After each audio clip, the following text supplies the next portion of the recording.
नमस्कार। हम आज जो कविता पाठ कर रहे हैं उसका शीर्षक है भारत महान सपूत लाला लाजपत राय। पहले एपिसोड में मैंने आपको 11 पद सुना दिए। मित्रों, मेरा पुनः नमस्कार स्वीकार कर मुझे कृतार्थ करें और मैं अब लाला लाजपत राय जी की कविता पाठ का एपिसोड नंबर 2 शुभारंभ कर रहा हूँ। आप ध्यान से सुनिए। बहुत बहुत बड़ी चीज़ थी लाला लाजपत राय। वो तो ये है कि चलो हम बस पढ़ाया गया, एक चैप्टर पढ़ा दिया गया और ये कोई सरकार सारे जितने भी स्वतंत्रता संग्रामी थे उनके बारे में डिटेल में पढ़ा भी नहीं सकती। ये तो हमारा फ़र्ज़ बनता है कि जब कभी हम नावल पढ़ते हैं तो नावल की बजाय हम अपने स्वतंत्रता संग्राम के बारे में पढ़ें। एनी अब मैं 12वां पद पढ़ रहा हूँ। दूसरा एपिसोड है लाला लाजपत राय जी का। बड़ी अद्भुत शख्सियत थी तेरी, बड़ी अद्भुत शख्सियत थी तेरी, वाणी ओजस से भरपूर, लेखनी थी अति स्पष्ट सबल तेरी। देखिए क्या कह रहा है। बड़ी अद्भुत शख्सियत थी तेरी, वाणी ओजस से भरपूर, लेखनी थी अति स्पष्ट सबल तेरी, पंजाब केसरी की उपमा पूर्ण उतरती। तेरे पर पंजाब केसरी की उपमा पूर्ण उतरती, ऐसी आकर्षक आभा थी तेरी लाला लाजपत राय।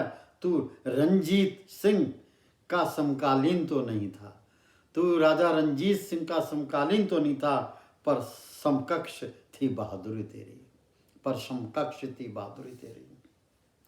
तू उच्च कोटि का लेखक था, तू उच्च कोटि का लेखक था, निडर था पत्रकार, तेरे खरे व्यक्तित्व में सम्मोहन था, तूने समाज सुधार तंत्र किया साकार।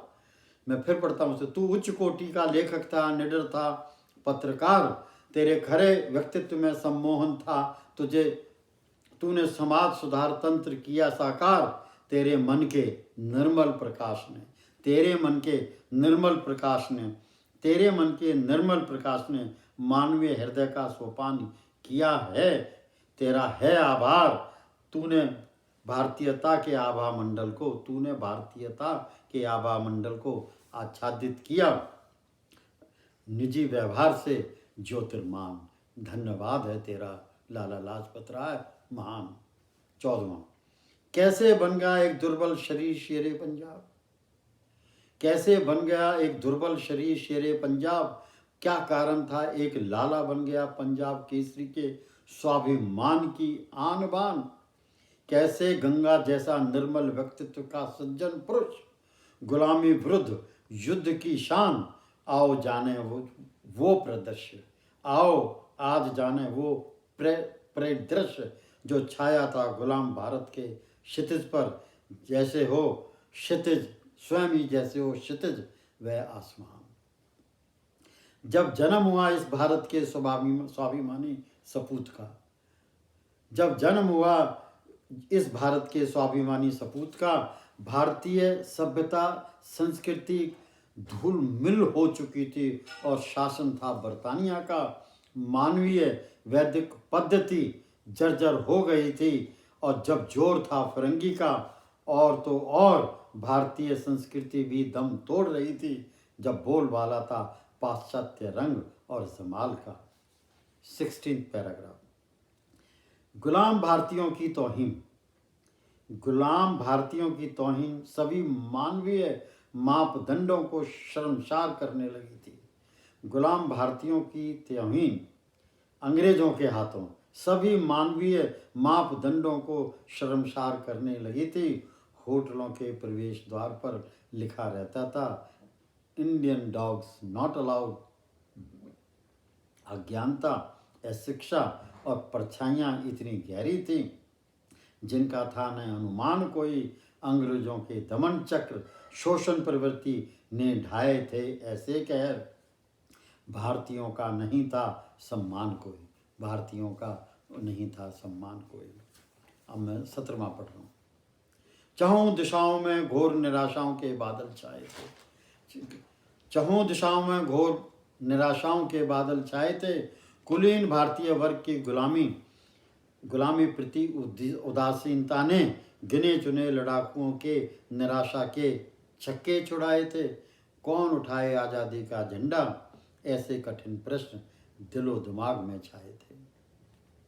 गुलाम भारत में जैसे कि स्वाभिमान की लौ बुझने के कगार पर थी, गुलाम भारत में जैसे कि स्वाभिमान की लौ बुझने के कगार पर थी, घोर सामाजिक विषमताएं समाज को डसने को तैयार थीं।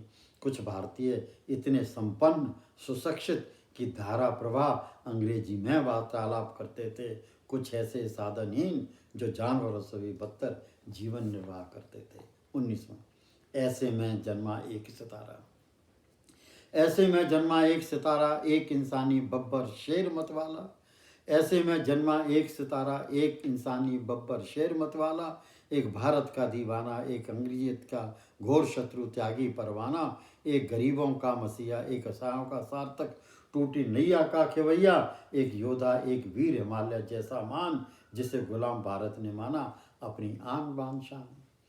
ये था शिशु जो बड़ा होकर उभरा हो ये शिशु था जो बड़ा होकर उभरा होनहार नौजवान, सुशिक्षित सुसंस्कृत भारतीयता सामाजिकता की शख्सियत के लिए सम्मान, दयालु संवेदनशील वीर लड़ाकू, लेखनी जिसकी बनी उस माहौल की पहचान।